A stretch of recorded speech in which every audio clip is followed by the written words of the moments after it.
राम हरे हरे, हरे कृष्ण कृष्ण कृष्ण हरे हरे, हरे राम राम राम हरे हरे, हरे कृष्ण कृष्ण कृष्ण हरे हरे, हरे राम राम राम हरे हरे, हरे कृष्ण कृष्ण कृष्ण हरे हरे, हरे राम राम राम हरे हरे, हरे कृष्ण कृष्ण कृष्ण हरे हरे, हरे राम राम राम हरे हरे, हरे कृष्ण कृष्ण कृष्ण हरे हरे, पुंडलीक वरदारि विठ्ठल श्री देव तुकाराम पंढरीनाथ भगवान की जय, माऊली ज्ञानेश्वर महाराज की जय, जगद्गुरु श्री संत तुकाराम महाराज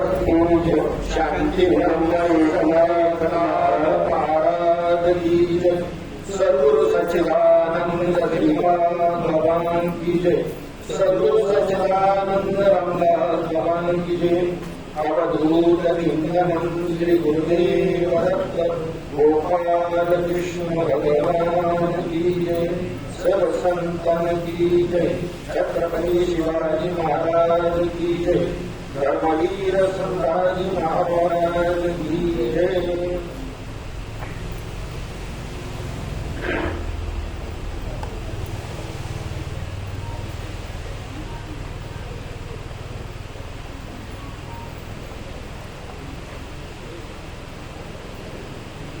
ऐसे जे हे शरीर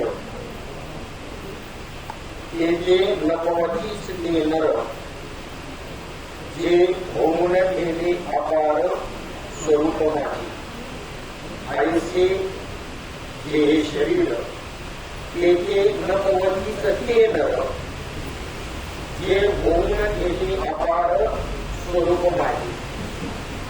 ज्ञानेश्वरीमधल्या आपल्या अध्यायामध्ये 151 नंबरची ओळी आहे. पुन्हा ओळी उच्चारतो. ऐसे जे हे शरीर ते नपवतीच ते नर, जे होऊन गेले अपार स्वरूप माझे.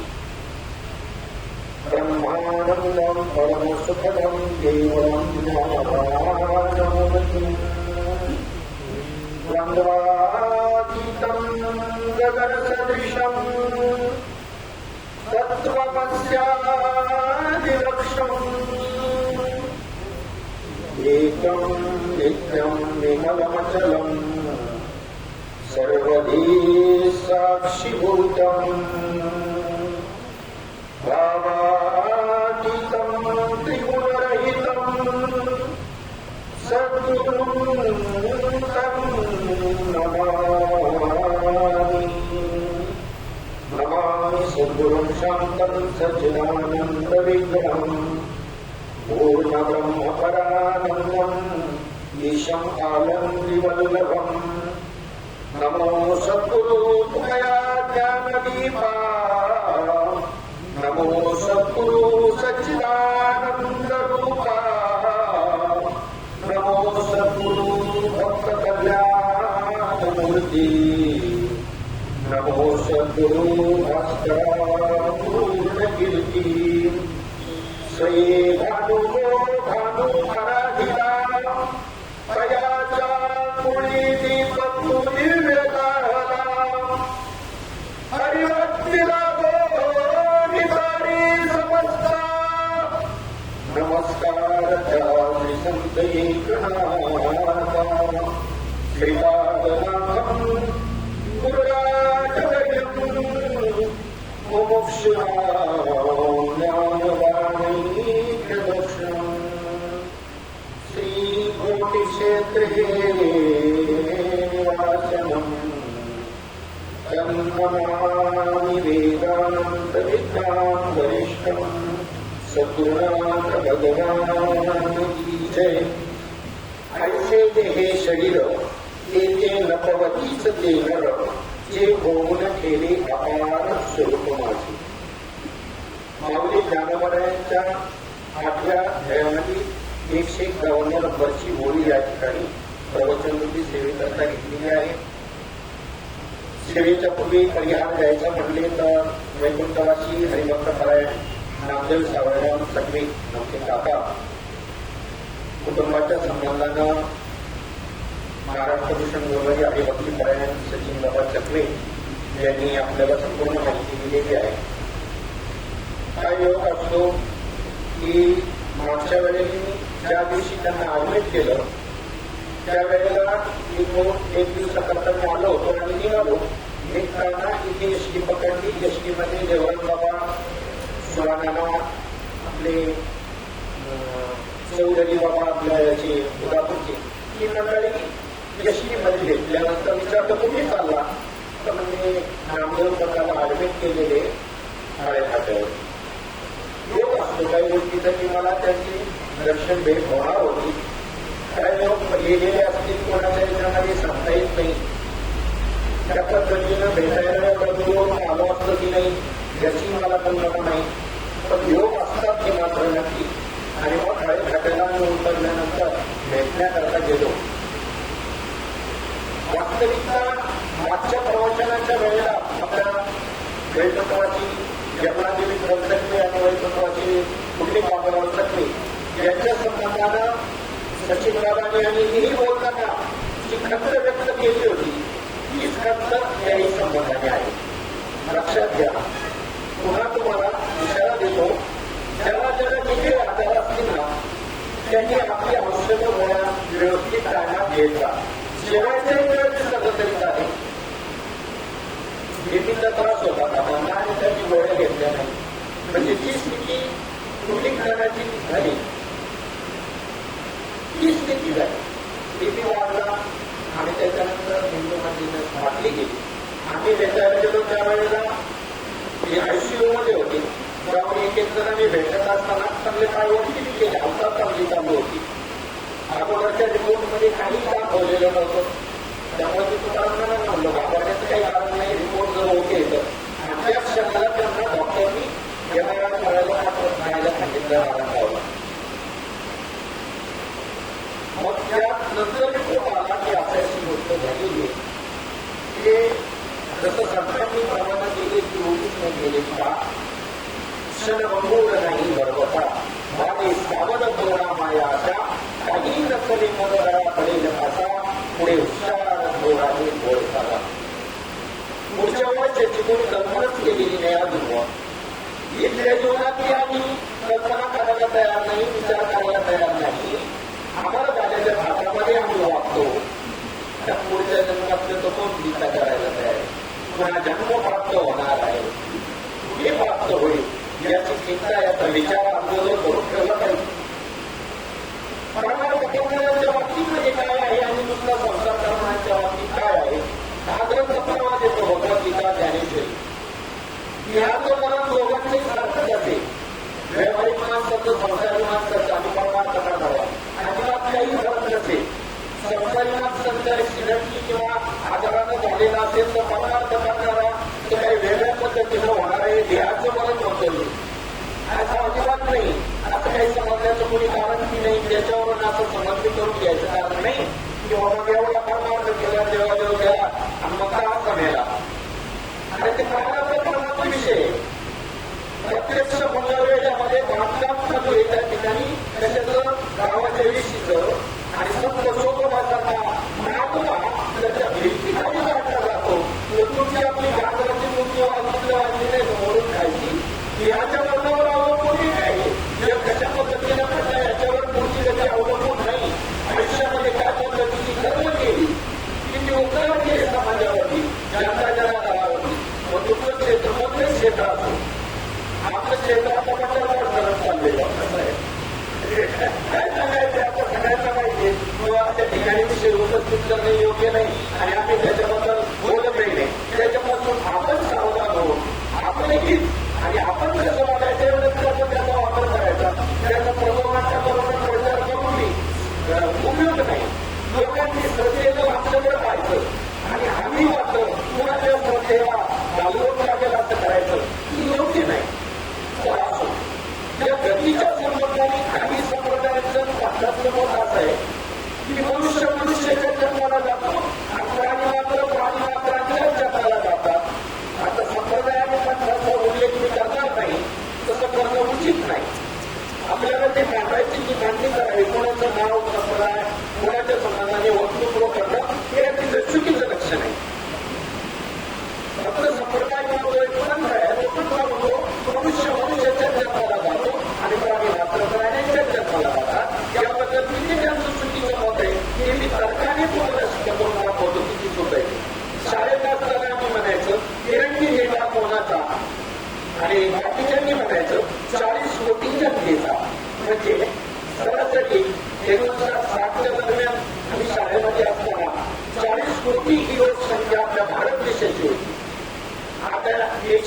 125 कोटी वरती गेले.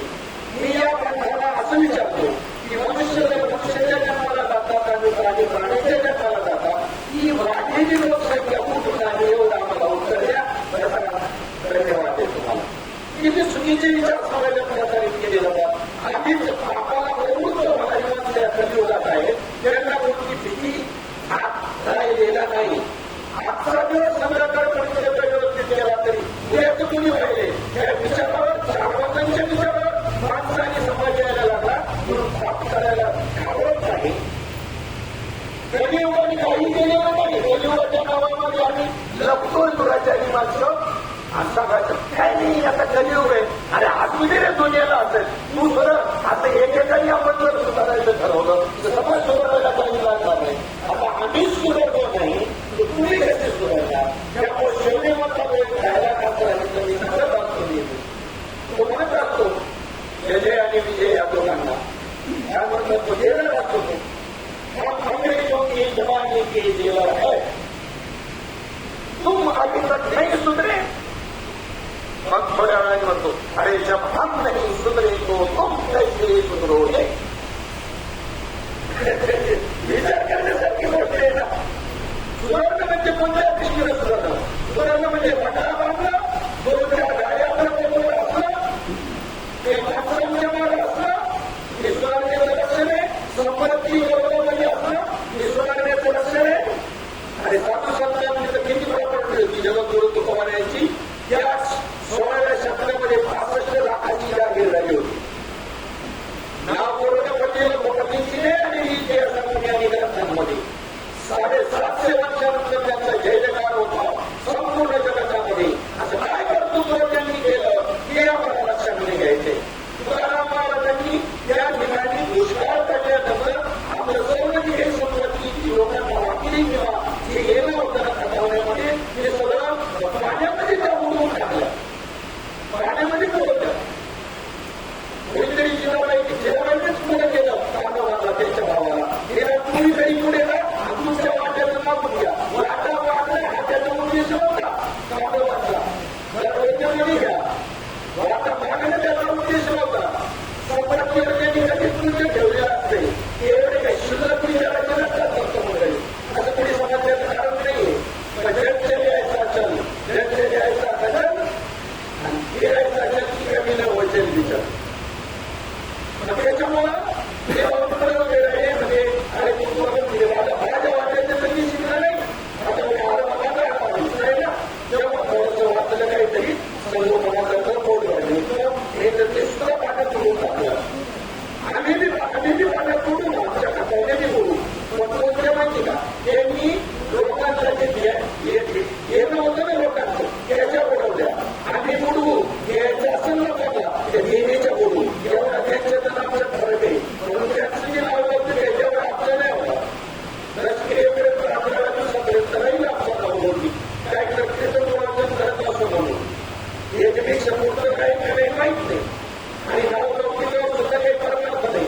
एका प्रमाणात जाण्याचं कारण नाही. तुकामध्ये एका प्रकारची सरेल आणि उत्तमाची उरे कीर्तन आहे. कीर्ती करण्याकरता नाही, करण्यासाठी कीर्ती वापरायची नाही. करण्याची कीर्ती कोणाची आहे? कीर्ती करता सुद्धा परमार्थ करून नाही. सुधारायचंय जन्मकारणाचा तो घेरा आपल्या पाठीमागे लागलाय ना त्याच्यातून सुधारायचंय. साधारण नाहीये. अंतकरणात दोन शिबिर असेल शिबिर देऊन जर ऐकलं ना उन्हाची किरीट लागल्यावर चक्कर येते. हा विचार जर अंतकरणाला भेटला तर चक्कर मग करायला लागतो. काही नाही आपलं सुद्धा छान मजा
का शतेक जन्म ब्रह्मदेवाच्या संबंधामुळे का शतेक जन्मा जन्मोनी ब्रह्मकर्मा करीतोच ब्रह्मा अनुभवते त्याच्या आधीची ओळी ते ज्ञान दयाची आधी तोच समर्थ येते मुक्ती ते ज्ञान त्याच्या हातामध्ये तोच मुक्ती द्यायला समर्थ आहे आणि सिद्धांताची ओळी सांगितली आणि मग दृष्टांताची ओळी सांगितली.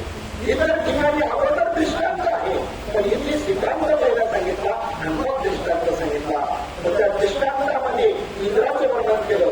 100 जन्म मनुष्य जन्माला येऊन 100 अश्वमेध यज्ञासारखे यज्ञ जे करील त्या पुण्याने इंद्रदेवाचं पद प्राप्त होतं आणि मनुष्य जन्माला येऊन ब्राह्मण जन्म प्राप्त होऊन 100 यज्ञ केले तर तो ब्रह्मदेव होतो.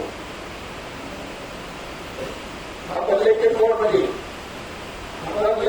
मध्ये ठीक आहे. मग आता या ब्रह्मदेवाचं आयुष्य पहा. भूतत्रेता द्वापार कली अशी 4 युग जी आहेत. आता हे कलियुग म्हणजे 4थं युग चालू नाहीये. आता हे कलियुग 28वा कलियुग आहे. म्हणजे 28वी निवडणुका या संबंधाने गांभीर्याचा एक आपण आलेला आहे. भूतत्रेता द्वापार कली या 4 युगांच्या वेळी या 4ला मिळून एक महायुग म्हणतात. त्याला एक चौकडी असं म्हणतात. अशा पद्धतीच्या आतापर्यंतच्या 28 चौकड्या झाल्या.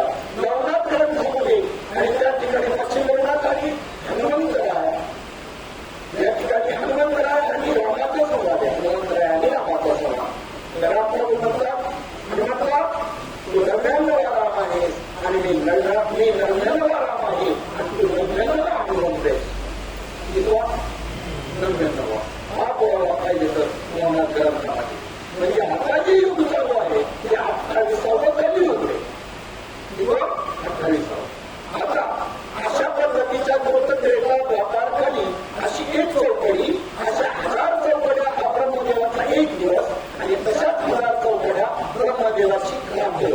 ब्रह्मदेवाच्या रात्रीच्या वेळेला सगळीकडे प्रलय होणार आणि संपूर्ण सृष्टी एकाकी तत्व त्या ठिकाणी लिहिलं. शेवटी फक्त आकाश शिल्लक राहणार आणि ती जग जो आहे त्यावेळेला भगवान त्या ब्रह्मदेव त्या ठिकाणी जागा झाल्यानंतर पुन्हा मागच्या कल्पनेप्रमाणे मागच्या कल्पाप्रमाणे म्हणजे चिन्नीच्या स्थितीमध्ये आपण असू.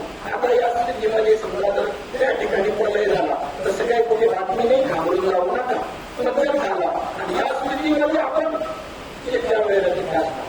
स्मशानभूमी असं काढलेलं प्रवचन जसं पहा कोणामध्ये गेलेला माणूस पाणी करत असेल ना कोणात जाण्याच्या अगोदर तर कोणातून बाहेर आल्यानंतर तो जेवायला नाही किंवा इतर काही नाही लागला तर तो पाणीच मागतो. पाहिजे तर मला प्रयोग तुम्ही हा तर त्याच्या अगोदर जी इच्छा त्याला होती तीच कोणाच्या नंतर प्रगट होती. म्हणजेच देहाच्या मरणानंतर हे सोडतानाची वासना त्यानुसारच तुम्हाला जन्म घ्यावा लागणार आहे. जन्म घेणे लागे वासनेच्या संगे आणि त्याची नावे आहेत.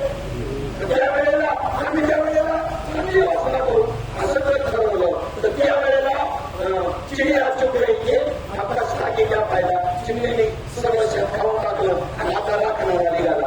आता देखील देवाचं स्मरण नाही. रणी दयाचे आखडे तो देशी नचिकेत आले हे कारणे स्मरावे लागले तुला हे जरी बरोबर आहे पण त्यावेळेला आठवण्याकरता शिवरात्र वेळ म्हणजे जमा केलेले असले संस्कार चित्तामध्ये तरच आठवेल अन्यथा नाही. वैकुंठाची पूर्व येत म्हणाली बाबा अतिशय सुंदर असं दृष्टांत सांगायचे की 3 मुलं होती आणि तो त्यांचे वडील वारल्यानंतर त्यांना त्या ठिकाणी मुलांना असं वाटलं की आपले वडील वारले. त्यांना कोणती वासना निर्माण झाली कोणता जन्म प्राप्त त्या ठिकाणी होईल सांगता येत नाही. परंतु तरी वैद्यराजांना त्या ठिकाणी बोलवलं. अजून काही जीव थोडीशी दुखदुखी होती. म्हणजे थोडंसं काम करा यांना म्हटले 5-7 मिनिटं करता जीव त्यांचं जाऊ देऊ नका अशी काहीतरी मात्रा द्या. त्यांना भगवंताचं नाम घ्यायला लावायचे आम्हाला तेवढंच फक्त. त्यांनी त्या पद्धतीने मात्रा दिली. म्हणजे डोळे पाहायला लागलं. त्याच्यानंतर त्या ठिकाणी ज्यांनी सांगितलं म्हणा थोडं म्हणायला लागले बाबा म्हणा वासुदेव हरी केशव हरी. बाजारामध्ये तिकडे वासरांनी खाली त्याच्यामुळे तर बोलायला तयार नाही. वासरांनी खाली एवढी प्रपंचाची काळजी घरात ठेवा एवढं जरी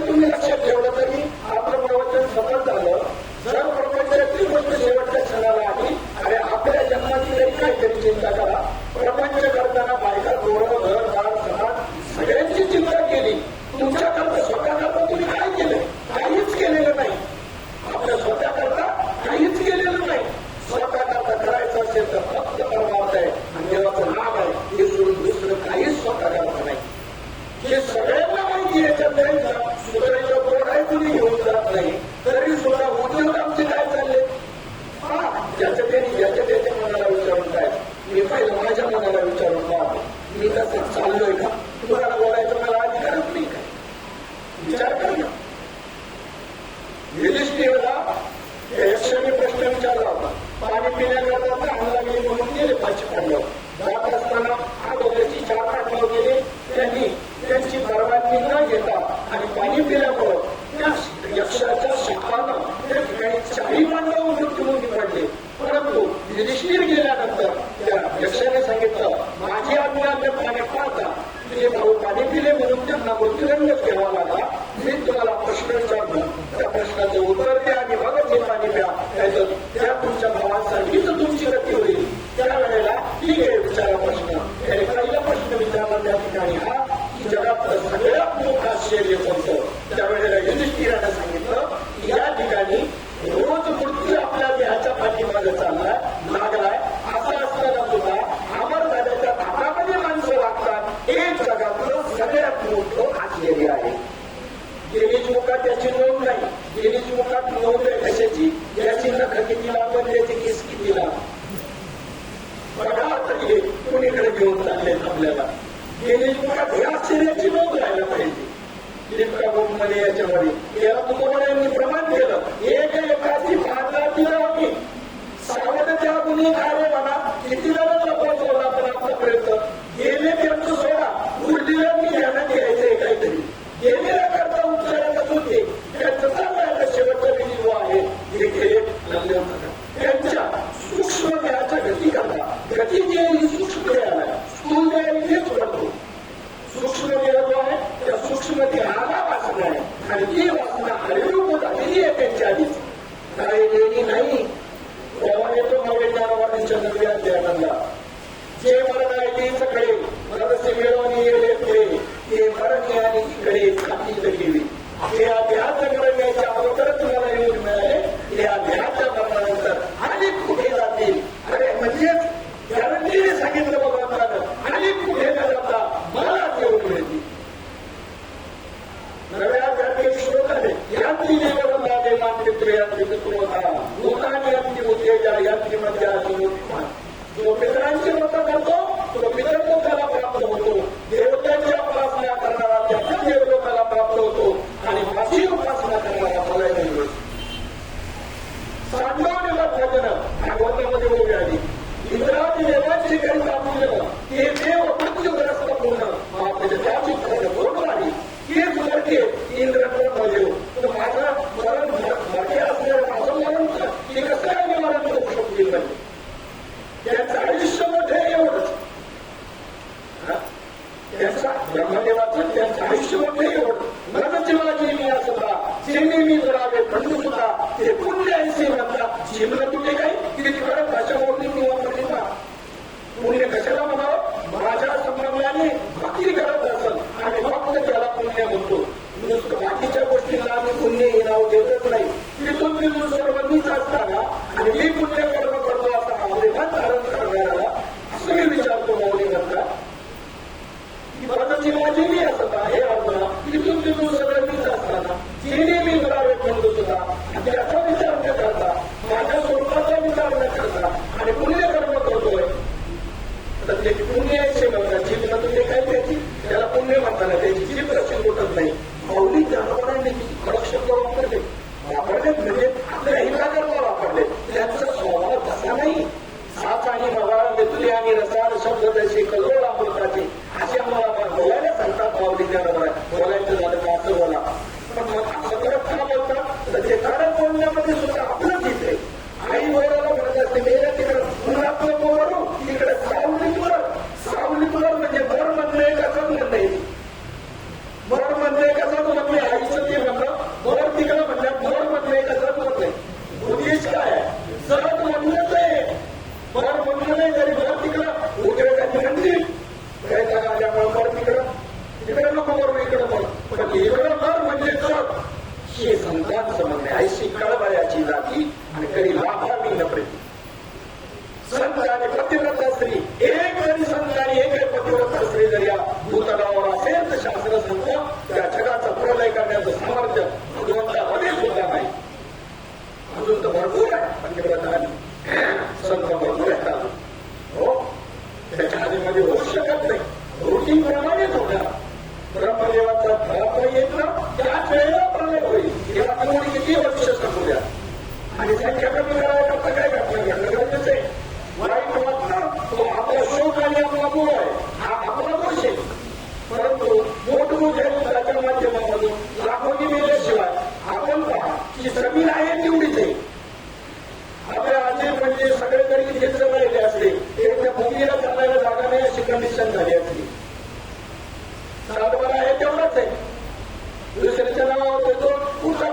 परंतु संख्या किती वाढली असती मी ही जाण्याची आणि ही योजना परमात्म्यानेच करून ठेवलेली आहे. मग कर्मानुसार त्याला तोच देवाची गती मिळणार आहे. किती इथे मनुष्य मिळाला हे त्या ठिकाणी मुक्तीचं द्वार आहे. इथे 3 मार्ग आहे. हे जंक्शन स्टेशन आहे. एक मार्ग जातो स्वर्गाकडे ऊर्ध्वगती, एक मार्ग अधोगती म्हणजे नरकाकडे आणि एक मार्ग जो आहे मोक्षाकडे जाणार. आम्हाला वरती स्वर्ग लोकांकडे सुद्धा जायचं नाही.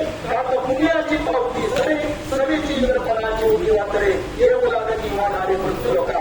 पुण्य संपलं ब्रह्मदेवाचं. ब्रह्मदेवाच्या एका दिवसामध्ये 14 इंद्र जन्माला येतात वाटतात. ब्रह्मदेवाच्या एका दिवसात म्हणजे त्यांचं आयुष्य त्यांना सुद्धा फक्त आयुष्य मोठे एवढं बाकी काही नाही. इथं सांगितलं ना तो एरवी ब्रह्मपणाची घडते ना तो कधी पुनरावृत्तीचे वर्षे परी निवडली असेल पूर्ण दुखे वेगवेगळ्या माणसाचं सपोर्ट करू शकत नाही. तसं आणि तो विचार संपला माऊली म्हणतात तो विचार जर लक्षात घेतला नाही तो ब्रह्मदेवा इतका मोठा जरी असला ना तरी त्याला जन्म मरणाचा फेरा चुकला नाही. ब्रह्मदेव एक नाही, विष्णू एक नाही हे ध्यानात घ्या.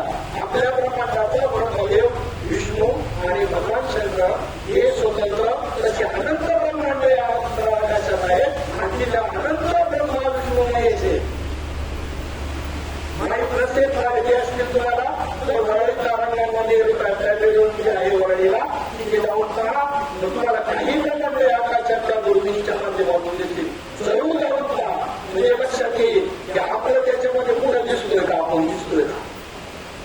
हे जे कॉलर टाईप चाललंय ना आपलं काम तर आपण त्यात कितीच आहे की पाहायला भेटेल आपल्याला त्याच्यामध्ये आनंद ब्रह्मांड आकाशगंगा ज्यांना म्हणतो अशा आनंद पाहून चक्कर येईल माणसाला आणि त्याच्याकडे एखादे आपण त्यात आपल्याला कुठं शोधायचं आपण कुटुंब आपला कुठं असते याच्याकरता प्रयत्न करता तेव्हा दुर्बीण कसं नव्हता म्हणून तुम्हाला मी एका वेगळ्या भूमिकेतून ही गोष्ट सांगितली की उंबर असत नाही उंबर त्या उंबरामधलं एक उंबर जे आहे ते उंबर असं फुटलं आणि त्याच्याकडे असे 8-10 कप्पे होते त्या उंबराच्या याच्यात आणि त्याच्यात एका कप्प्यामध्ये काही 20 साचन होती आणि त्याच्याकडे एक साचन एवढंच त्याला काय वाटलं मी सोडून दुसरं कोणीच नाही आपल्याशिवाय काही होणारच नाही. त्याची त्याला वाटलं जेव्हा भागवतांना फेकली त्यावेळेला त्या कप्प्यामध्ये त्याला 15-20 चिल्ड्र दिसली. त्याच्या आमच्या कप्प्यात जर ठेवलं अशी 10-12 ठिकाणी कपडे आणि तेवढे ते फुटलेला उमराच्या बाहेर नव्हतं तर दुसरा आपला भागवता त्याच्यामध्ये दिसली. अशी किती उमरा पडली होती बाजूला कदम टाकली अशी कितीतरी उमराची झाडं होती पलीकडे काही उमराची झाडं दिसत होती. अरे बापरे ते चक्रावून गेलं याचा वेळ कसा नाही एवढ्याच्या वापरातल्या केलेला. तर आता त्याच्यात एवढ्या प्रमाणात आपल्या असतील शोधायचं कुठं बरं 50 एकर जमीन बागलात हे सगळं पुढे शोधायचं की नसावं असं संघाचं मत नाही. नका तिथून राहता पहिले महालवाड्या झोपाले तुम्हाला निवडून गेली फक्त एकच दुसऱ्याच्या मुद्द्याकडे बघत नाही म्हणजे त्याच्यात कसं जोडून मी आता ना उत्तम व्यवहार कशाला म्हणतात माहिती का. पाप पुण्याच्या सोपीला खेळ दुसऱ्याच्या आपल्या कर्माला तू होईल असं कर्म न करणं याला पुण्य असं म्हणतात. दुसऱ्याच्या आपल्या कर्माला तू देऊन दुसऱ्याच्या हाताला शाप आपल्या आपल्या कर्माला त्यावर घेऊन घेणं याला म्हणतात पाप. अजून याच्यापेक्षा दुसरी पुण्य पापाची कोणती व्यवस्था नाही. ही आध्यात्मिक एक आहे. मी म्हणतात मोठी ब्रह्माच्या येऊन भागी कापडली आणि आता आम्हाला असं वाटतं आम्ही आध्यात्मिक समजून घेतली मुलांनी समजून किती पाप केलं तरी काय झालंय चालेल काय मला चालत आम्हाला आचरण काय करता नाही आम्हाला आचरण सिद्ध नाही आम्हाला पाहिजे आम्हाला बी तो बाबू वाटतं जरी झालं तरी. परंतु त्या ठिकाणी आपला मुद्दा चालला होता की अशा या 3 पैकी पुढे जायचंय स्वर्गाला जायचं भगवतीला जायचं नरकाला मोक्ष प्राप्त करून घ्यायचा याबद्दल स्वतंत्र अधिकार या नरदेहाला मानवदेहाला दिलेला आहे. किती जण बजावतात हा भाग वेगळा आहे. मतदानाचा अधिकार आपण भारतीय नागरिक आहोत आपल्या देशातील नागरिक आहोत. 18 वर्षाच्या पुढे सगळ्यांना मतदानाचा अधिकार आहे पण सगळे बजावतात का अलीकडे टक्केवारी वाढली, नाहीतर पहिल्यांदा त्या ठिकाणी 40% आली होती. एक 10-12 वर्ष 15 वर्षापूर्वी 40% आली होती. सांगा मग मतदानाचा अधिकार सगळ्याचा आहे, बजावायचं का नाही हा त्याचा प्रश्न आहे. बजावलाच पाहिजे. तसं नरदेहामध्ये उद्धार करून घेण्याचं सामर्थ्य आहे. म्हणून माऊली म्हणतात ऐसेचे आत्मा ऐसेचे हे शरीर येथे न पवतीच ते नर हे त्यांना ते प्राप्त होणार नाही. कोणाला जे होऊन गेले अपार स्वरूप माझे, माझं अपार स्वरूप जे आहे, व्यापक असणारं जे आत्मस्वरूप आहे, व्यापक असणारं जे ब्रह्मस्वरूप आहे, ते जे होऊन गेले त्यांना पुन्हा या चक्रामध्ये जन्म मरणाच्या पडल्याचं कोणत्याही प्रकारे कारण राहणार नाही. 84 लक्ष जीवयोनीचा हिसाब नामदेवरायांनी सांगितला. भक्तिवीर चिलेंद्र लागिरवाणी यातना भोगणे यमपुरी एकही कटोनी कोटी कोटी फेरा मग लागे वारा मनुष्य देहा. 20 लक्ष योनी मोक्षामध्ये घ्याव्या. विज्ञानाला किती सापडल्यात? 20 लाखात. विज्ञान लय लाभ आहे. अजून मी विज्ञानाचा निषेध करत नाही. आपण वापरतो ना विज्ञानाची साधनं, मग निषेध कसं करता येईल? पण विज्ञान अध्यात्माच्या खूप माग आहे. अध्यात्माचं पोरगे आहे विज्ञान. 20 लक्ष वृक्षामध्ये घ्याव्या. जळचरी भोगाव्या 9 लक्ष. 11 लक्ष योनी क्रीडामध्ये घ्याव्या. 10 लक्ष भोगाव्या पक्षामध्ये. 30 लक्ष योनी पशुच्या घरी मानवा मित्री 4 लक्ष. नामा म्हणे तेव्हा नरदेवाला नरा अद्याचा मातेरा गेला पुढे. मातेरा म्हणजे भात द्यायचं, भात टाकून मातेराच घेतला. विशेष भोगले आयुष्यभर परमात्माचा विचार केला नाही आणि वीर जन्म नरकाची मैदाना आणि यमाचा पावला यमाचे मदन नवायचं ती नव्हता तेव्हा तुझं सोडविता तो नाही. ते दिसायला पाहिजे त्याची फिल्म. माणूस गेल्यानंतर मुख्यमंत्र्याकडे जातात कोणती दुःख होत या पोळीची असं दिसायला पाहिजे. काही दिवसात विज्ञानाने तेवढी प्रगती करावी तरी पण तो वेळ हे बाकीचे संशोधन करण्यापेक्षा मेल्यानंतर माणसाचं काय होतं एवढं असं पिक्चर थोडासा दिसायचं काहीतरी मोबाईल सारखं एखादं यंत्र निघालं तर बरोबर आहे. म्हणजे आम्हाला एवढा कसा पडून सांगायची काय गरज पडणार नाही. ऑटोमॅटिकच समाज परिवर्तन होईल. नको नको नको तिकडे जायला लागते मग मी चांगला वागला. आता साधू संतांनी लिहिले वागला तर आपल्याकडे भरोसा आहे. आमचे पूर्वजांची साधू संत त्यांनी लिहिलेलं आहे, त्यांनी सांगितलंय म्हणल्यावर त्याच्यावर विश्वास आपल्याला केलाच पाहिजे. असं हे शरीर केव्हा प्राप्त होतं? दुर्लभम त्रयमेव. 3 गोष्टी जगामध्ये दुर्लभ असं सुभाषितकार सांगतात. दुर्लभम त्रयमेव देवानुग्रह हेतू. देवाची कृपा प्राप्त होण्याकरता 3 गोष्टी दुर्लभ आहेत. मनुष्यत्व, मुमुक्षत्व, साधू पुरुष संस्थया, महापुरुष संस्थया. मनुष्यत्व हे अतिशय दुर्लभ आहे. नामामध्ये तेव्हा नरदे आला 84 लक्ष जीवनी गुणिले एक कोटी घेऊन कोटी फेरा म्हणजे मनुष्यत्व दुर्लभ आहे. त्याच्यामध्ये मुमुक्षत्व दुर्लभ आहे. काय मी उद्धार पावेल असं ज्याला वाटलं तो मुमुक्षत्व आहे. आणि एवढं दोन्ही सगळे जरी असला तरी साधूची भेट जर झाली नाही, योग्य साधू जन्मकरण निवारण करणारा भेटला नाही तरी सुद्धा पुन्हा जन्म मरणाच्या फेऱ्यामध्ये अडकावं लागेल.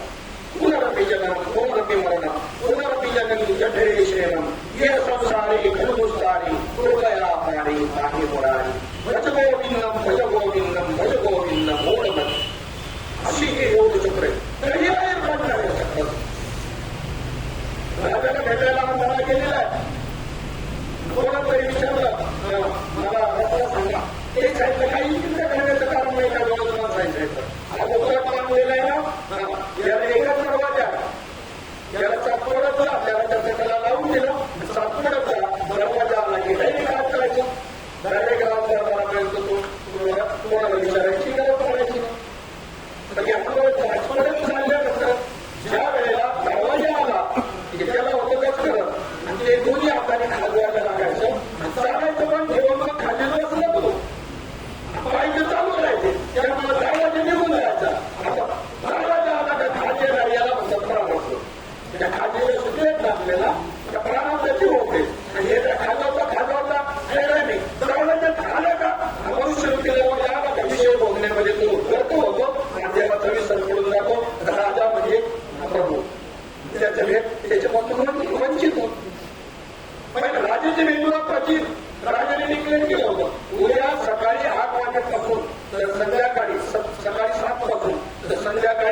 रस्ते थिएटर सगळे सगळीकडं आणि मोफत वाटत तर काही चालूच नका पुरवतो आला फार मोफत वाटताला यायचं किती पण जरा आवडच काम आहे खर्च कमी करायचं कोणतंही करायचं ते सगळं लावलं आता हे निघाली केली कोण लोकनाट्यात रमला कोण पिक्चर मध्ये रमला तर कोण खेळात रमला कोण खेळात रमला आणि तुला राजा व्हायचंय पहिलं डोक्यात येईना काय तुला पहिली राजाची भेट महत्वाची येईना राजा झाल्यावर सगळं तुझं नाही पण राजा व्हायला काय वाटत नाही असली आणि ज्या वेळी एक मात्र शाळा होता त्यांनी विचार केला की मला पहिल्यांदा हा सकाळी 7 वाजेपासून संध्याकाळी 6 पर्यंत मतदान आहे मग तेवढ्या वेळामध्ये मतदान करायचे तेवढ्या टायमिंगमध्ये मतदान करायचं मला राजा शोधायचे बाकीचं नंतर तो कुठेही रमला नाही या सगळ्या गोष्टीत रमला नाही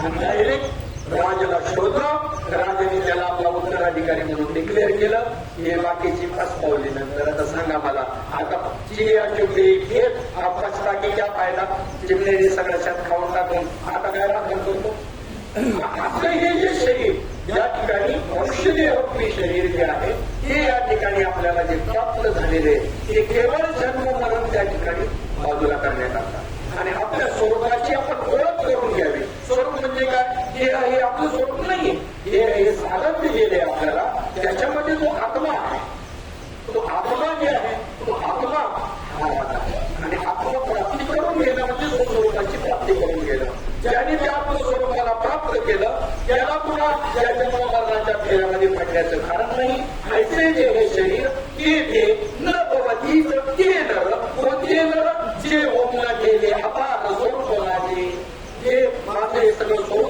अपार मिळवत असणार आत्मा ब्रह्म आहे शरीरात आहे म्हणून त्याला आत्मा म्हणायचा शरीराच्या बाहेर आहे म्हणून परमात्मा म्हणायचं घरामध्ये आला म्हणून घटाकाश म्हणायचं मठात आलं म्हणून मठाकाश म्हणायचं बाहेर ते निवड आकाश आकाशी म्हणून तू एक आहे आकाश 3 नाही झाले मठात आलं म्हणून मठाकाश घटात आलं म्हणून घटाश नाही झालं त्या उपाधीमुळे नाव पडलं वास्तविक आकाशी तुम्ही एक आहे त्याला सांगाय का असा सांगा असलं तर मग वेगवेगळे आकाश म्हणलं असतं त्याचा आत्मा एवढा व्यापक आहे आणि मी जे आहे अशी कल्पना करून घेऊन संकुचित वृत्तीला आपण येऊन आपण आपलं मोठं नुकसान करून घेतलंय त्याने याकडून कर्म करायची जी आहे ती करा सत्कर्म करा परोपकार करा वाईट कर्म करू नका हे त्याकडून ठीक आहे पण त्याच्या योगाने मात्र जन्ममरण चुकलं असं नाही जन्ममरण जर चुकायचं असेल तर स्वतःची ओळख करून घ्या मी देह नसून मी आत्मा आहे आणि तो आत्मा ब्रह्म